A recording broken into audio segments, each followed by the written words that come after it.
আসসালামু আলাইকুম এভরিওয়ান। তো সবাই কেমন আছেন? আশা করি সকলেই ভালো আছেন। আমি চাই এই পর্বে 1K লাইক হোক, কিন্তু তোমরা না দিলে হবে না। তাই তোমাদের সাহায্য আমার অনেক দরকার। কি পারবে না? হ্যাঁ, আমি জানতাম। তাহলে এখন গল্প শুরু করা যাক। ভাঙা বিশ্বাস, একাকী আকাশের গল্প, পার্ট 5। আকাশ আর শ্রেয়ার সম্পর্কটা এখন এক নতুন মোড় নেয়। তাদের বন্ধুত্ব গভীর থেকে গভীরে প্রবেশ করে। আকাশের কাছে এখন শ্রেয়া শুধু একজন বন্ধু নয়, তার এক নতুন পৃথিবী। প্রতিদিন কলেজ শেষে সে অধীর আগ্রহে শ্রেয়ার জন্য অপেক্ষা করে। তার মনে এক চাপা আনন্দ ঢেউ খেলে যায়। শ্রেয়াও তাকে দেখলেই মুখ উজ্জ্বল করে হাসে। তার চোখে ফুটে ওঠে এক অন্যরকম প্রশান্তি। আজ কলেজের কমন রুমে বসে আছে আকাশ।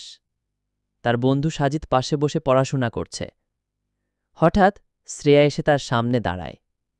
তার চোখে মুখে এক ধরনের চাপা অস্থিরতা। শ্রেয়া, আপনার সাথে আমার একটা কথা আছে।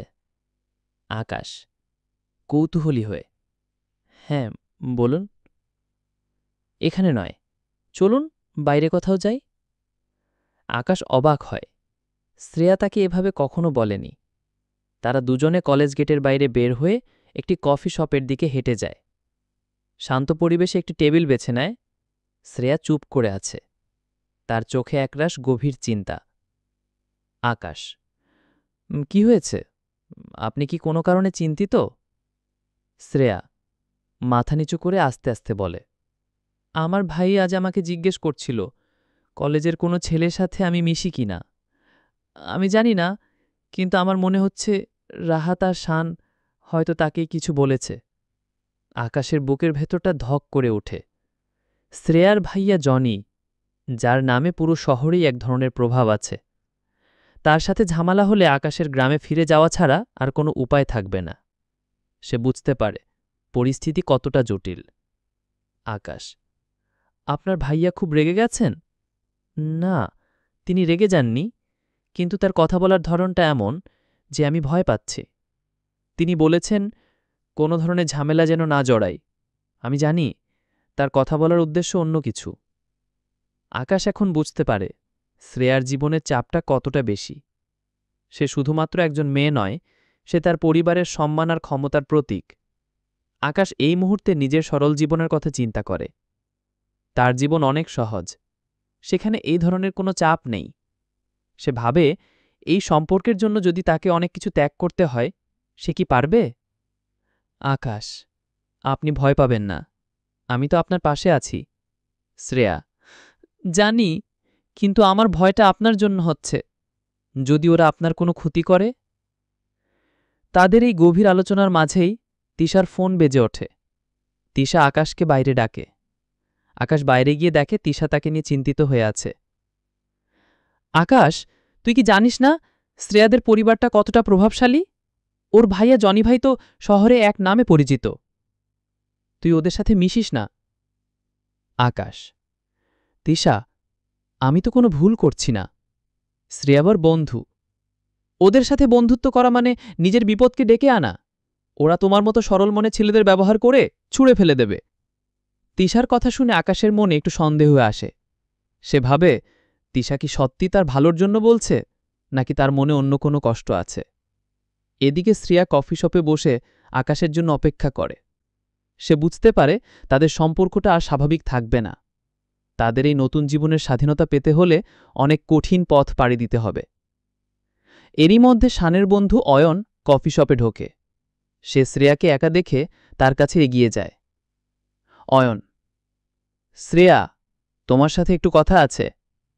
শ্রেয়া বিরক্তি নিয়ে, আমার কোনো কথা নেই। অয়ন, আমাদের সাথে কেন ঝামেলা করছো? আমাদের বন্ধু রাহাত তোমার জন্য পাগল, তুমি তার সাথে মিশতে পারো।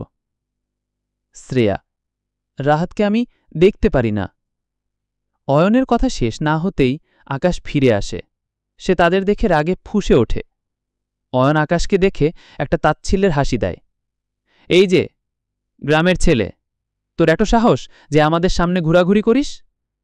আকাশ ধীর কিন্তু দৃঢ় কণ্ঠে, আমি ওর সাথে কোথায় যাচ্ছি তা তোমাকে বলতে হবে না, তুমি এখান থেকে চলে যাও। অয়ন, তোর মতো একটা গ্রামের ছেলের জন্য আমরা আমাদের বন্ধুকে অপমান করছি?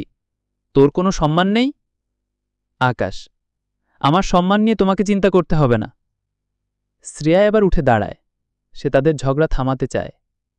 শ্রেয়া, অয়ন, তুমি এখনই এখান থেকে চলে যাও, নইলে আমি বাবাকে সবকিছু বলে দেব। অয়ন হাসে, তার মুখে এক ধরনের শয়তানি হাসি।